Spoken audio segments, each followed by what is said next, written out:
好，唐朝到底存不存在呢？今天我們的新單元要來特別聊一下史學哦，因為呢，現在呢，西方的陰謀論入侵了中國大陸，有人說呢，李白跟杜甫都應該是宋朝的人，因為根本就不存在所謂的唐朝，而且呢，340萬件的文物根本不應該算數在內哦，到底怎麼一回事？今天我們來做深度的剖析。好，這個中國網絡最近出現的是這個比穿越劇還要更荒謬的一個歷史革命嗎？他們說了，唐朝根本就不存在，也就是說，從隋朝到唐朝的這個後面都是虛構的，所以呢，中國在漢朝之後就直接跳入了宋朝，200多年唐朝盛世都是假的，包括了李白啊、杜甫啊，都不是唐朝的人。那所以呢，最近呢，陝西文物部門好像是接到了電話，是控告他們說根本就不存在這個所謂的唐朝，但他們最新也已經否認有這件事情了。那到底為什麼現在會有這麼多的討論？我們來看一下原因是什麼。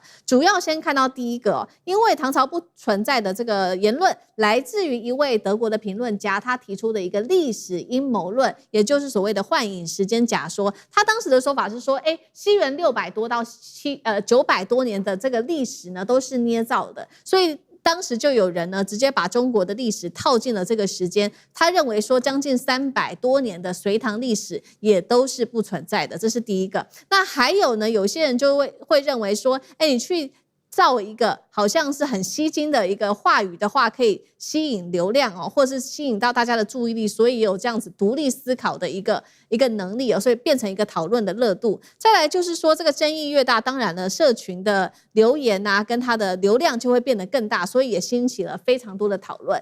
那這節目一開始先請教漢庭，到底怎麼回事呢？唐朝不存在論現在在社群在網絡上面大量的討論哦，你怎麼看？可憐吶。現在還信這個台灣需要掃盲教育哦。先說這老外呢，他反中或對中國大陸歷史無知，我們姑且原諒。那為什麼在台灣或在大陸還是有一些人要能夠去蹭這些事情呢？我去蹭的我們不管了。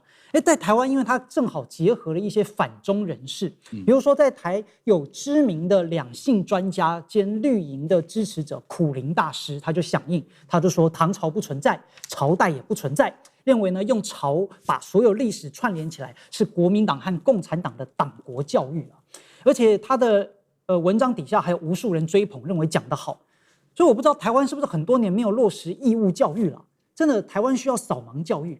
AI 時代如果不懂，大家可以問 AI， 對吧？你如果懶得問、懶得思考，只是盲從，這大概也是一種培養黨的信徒的黨的教育哦。首先呢，唐朝2個字不是國民党的近代發明，從五代、宋、明、清的文獻一路都有。唐末出生的歐陽炯啊，他出生在896年，《全唐詩》裡面就收錄過他的作品，它裡面直接有一句叫“唐朝歷歷多名士”。所以唐朝結束之後，那他已經活到了宋朝，他寫的詩詞已經直接寫到了唐朝2個字。而且呢，在北宋的《太平廣記》也有一句話，以興復唐朝為名。所以唐朝結束之後，宋朝開始，許多的文獻都已經直接寫了唐朝的2字，這不可能是國民黨穿越時空然後去改寫的文獻。在明清的許多小說呢，也都有，比如說《西遊記》第7回啊，他說且待唐朝出聖僧啊，在《紅樓夢》裡面也有寫唐朝韓義詠芭蕉詩。到明清時期，唐朝、漢朝、宋朝這些朝代已經都是成熟的中文了。所以那些信口開河就說，哎呀，古代沒有唐朝這種說法，沒有唐朝概念的，就是不願意查資料的白痴。而且朝代這個詞更不可能是國民黨發明的啊，因為北宋的古籍也已經有了朝代這2個字。所以如果有人硬要講啊，朝代是中華民國以後為了創造中國正統敘事而發明的，那國民黨多神呢？啊，他是要穿越到明朝，穿越到宋朝去修改歷史文獻嘛？所以簡單來說，現在這些人呢，他們為了要反中，要破除中國的概念，要破除朝代的概念，就去迎合西方這種虛假敘事，說沒有唐朝，只有唐帝國；沒有清朝，只有清帝國。那請問，如果依照你的講法，因為唐太宗自己沒有說我叫唐朝，那唐朝他自己也沒有說自己叫唐帝國啊，清朝也沒有說自己叫帝國啊，帝國也是西方的用法。那為什麼朝代你不能用，然後帝國你就要用？所以簡單來說，就這些都是一些不讀書的文盲跟白痴。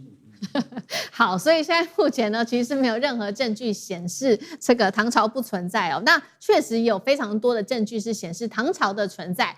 包括呢，我們看到的歷史書之外，還有大量有關於畫面上我們看到的唐代的墓誌啊、文物遺址，甚至是大明宮啊、大雁塔、唐18陵等等，甚至是很著名的敦煌文書等等，都有考古的證據。那還有包括在歷史上，包括了日本的遣唐使，還有新羅史料、阿拉伯、波斯商人的記錄，他們都有說過跟唐朝有對外交流的記錄，現在變成是一個短短30秒的短影音，就已經毀壞了過去所說的這些歷史考古證據嘛？那幹哥怎麼看？如果說唐朝不存在的話，我們應該去問我們的鄰國叫日本，你知道嗎？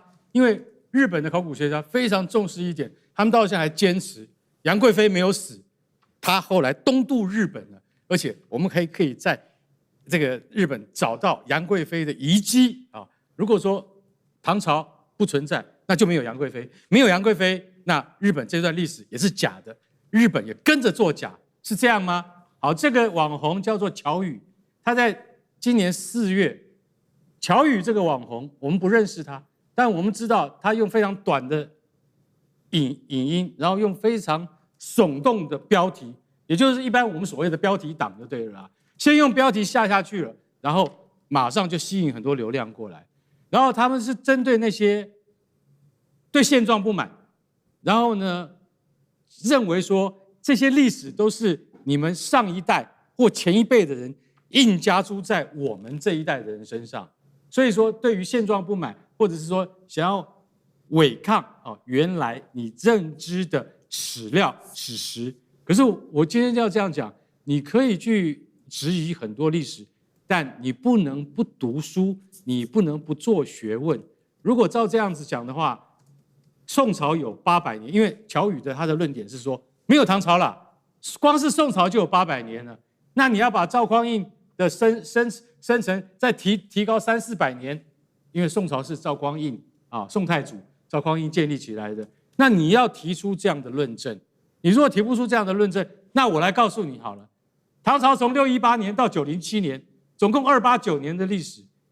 唐朝是推翻了誰呢？推翻了隋朝而來的隋煬帝。隋煬帝是怎麼來的？是殺了隋文帝他爸爸他殺了爸爸叫楊堅，他自己本身叫楊廣，然後他還殺了他哥哥叫楊勇，才會有隋煬帝這個人。那你現在要推翻這一段，你要解釋隋朝是什麼？隋朝之前又是什麼？隋朝之前叫什麼？叫什麼？說出來看看。喬宇，你知道嗎？隋唐宋元明清，那在隋朝之前的話，就是南北朝、魏晉南北朝，這都是一脈相承的。如果說唐朝不存在的話，那楊貴妃也不存在武後也不存在，安史之亂也不存在。你要推翻的東西太多了，就像剛才思明講的，有唐18陵，有敦煌文書，有這麼多東西可以支撐你，你可以隨隨便便講說唐朝不存在。他有講一個。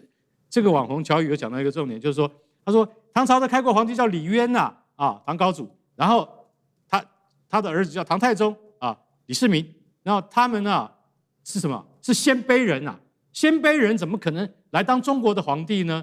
對不起，他們叫做關隴集團。關隴集團是什麼？是在當時中國北方少數民族裡面的貴族，他們早就漢化了。你到底有沒有讀到這些歷史？如果你沒有讀到這些歷史的話，回去多讀書，再來講唐朝不存在。我跟你講唐朝不存在，這種完全是一種要點擊蹭流量的一種行為，你知道嗎？而中國現在就有很多這樣網絡上的這樣的行為。不過我也要講一個特別的，就是說，像2年前華盛頓號被原子彈被這個伊朗打爛了，那也是標題黨，因為沒有這件事情。中國現在對於言論這方面我覺得應該要加緊去審查。為什麼？像這樣子的悖論，這種悖論不可以再讓它存在下去。為什麼？這連自己的歷史都不承認，然後推翻自己的歷史，這個還叫中國人嗎？這還叫中華民族嗎？這是民族的敗類。